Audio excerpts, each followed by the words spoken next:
મહત્વના સમાચાર પર નજર કરીશું। કળિયુગના રાક્ષસ એવા ભેળસેળિયા તત્વો આરોગ્યની સાથે ચેડા કરી રહ્યા છે।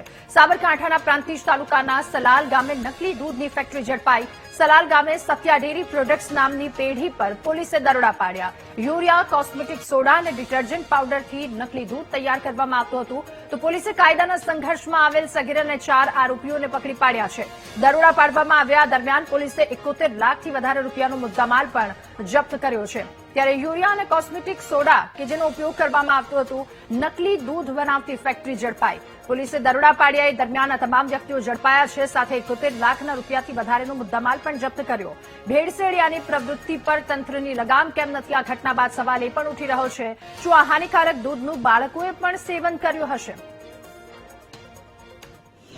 પ્રાંતિજ પોલીસ સ્ટેશનના સલાલ ગામની અંદર એલસીબીને માહિતી મળેલ હતી કે એક ડુપ્લિકેટ દૂધ બનાવતી ફેક્ટરી જે છે એ તે જગ્યાએ એક સત્યા ડેરી પ્રોડક્ટ્સના નામે રાકેશભાઈ ઉર્ફે ધમો નારાયણભાઈ પટેલ દ્વારા ચલાવવામાં આવે છે। આ માહિતીના આધારે એલસીબીની ટીમ દ્વારા એફએસએલની ટીમ તથા ફૂડ એન્ડ ડ્રગ્સ વિભાગને સાથે રાખીને ત્યાં ચેકિંગ હાથ ધરવામાં આવ્યું હતું અને સ્થળ જગ્યા પરથી ડુપ્લિકેટ દૂધ બનાવવા માટેના અલગ અલગ કેમિકલ્સ તથા તેના માટેના અલગ અલગ જે મશીન્સ છે તે મળી આવતા કાયદેસરની કાર્યવાહી પ્રાંતિજ પોલીસ સ્ટેશન ખાતે ગુનો દાખલ કરીને હાથ ધરવામાં આવેલ છે। સ્થળ જગ્યા ઉપરથી ટોટલ 5 આરોપીઓ જે છે એ પકડાયેલા છે, જેની અંદર જીતેન્દ્રભાઈ વિઠ્ઠલભાઈ પટેલ કરીને છે તે પ્લાન્ટ ઓપરેટર તરીકે કામ કરતા હતા અને તે ઉપરાંત સચિનભાઈ, કરણભાઈ અને અજયસિંહ આ 3 લોકો જે છે એ ત્યાં કર્મચારી તરીકે કામ કરતા હતા।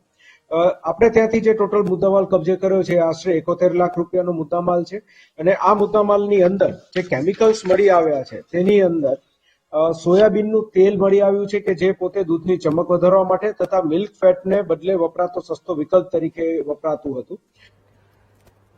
તો નાના બાળકોથી લઈ લોકોના સ્વાસ્થ્યની સાથે ચેડા કરતી આ એક નકલી ફેક્ટરી, દૂધ પીનારાઓ સાવધાન થઈ જજો, કારણ કે લોકોના સ્વાસ્થ્યની સાથે સરેઆમ ચેડા કરતા આવા કેટલાક તત્વો જેના પર કાર્યવાહી ક્યારે કરવામાં આવશે અને કેટલી કડક કાર્યવાહી કરવામાં આવશે હવે તે જોવું રહ્યું છે। પરંતુ અત્યાર સુધી તંત્ર મુખ પ્રેક્ષક બનીને કેમ જોતું રહ્યું એ પણ એક સૌથી મોટો સવાલ છે, કારણ કે આ કંપનીએ અહીંયાનું દૂધ કેટલી જગ્યાએ પીરસાઈ ગયું હશે। નકલી દૂધ બનાવતી આખી ફેક્ટરી ઝડપાઈ છે। શા માટે આવા ભેળસેળિયા તત્વોને જામીન મળી જાય છે કે ફરી એક વખત આ રીતની કરતૂત કરવાની તેમની હિંમત થાય છે? અનેક સવાલો આ ઘટના બાદ ઉઠી રહ્યા છે। ત્યારે પોલીસે દરોડા પાડ્યા, 4 જેટલા આરોપીઓની ધરપકડ કરવામાં આવી છે। નકલી દૂધના આ ગોરખ ધંધામાં એક સગીર પણ સામેલ છે। 4 જેટલા આરોપીઓની ધરપકડ કરવામાં આવી છે। સગીર સહિત 4ની ધરપકડ કરાઈ છે। ત્યારે યુરિયા, કોસ્મેટિક સોડા અને ડિટર્જન્ટ પાવડરથી નકલી દૂધ તૈયાર કરવામાં આવતું હતું।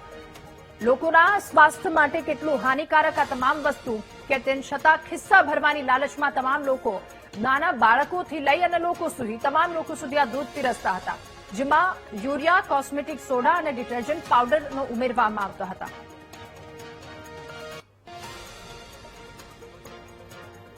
ત્યારે નકલી દૂધ કેવી રીતે બનાવવામાં આવતું હતું એના પર પણ એક નજર કરીએ। પામોલીન તેલ અને સોયાબીન તેલથી નકલી દૂધને બનાવતા હતા। નકલી દૂધમાં ફીણ લાવવા માટે ડિટર્જન્ટ પાવડરનો પણ ઉપયોગ કરવામાં આવતો હતો। પાણીમાં SMP પાવડર મિક્સ કરી અને સફેદ કરવામાં આવતું હતું આ દૂધને।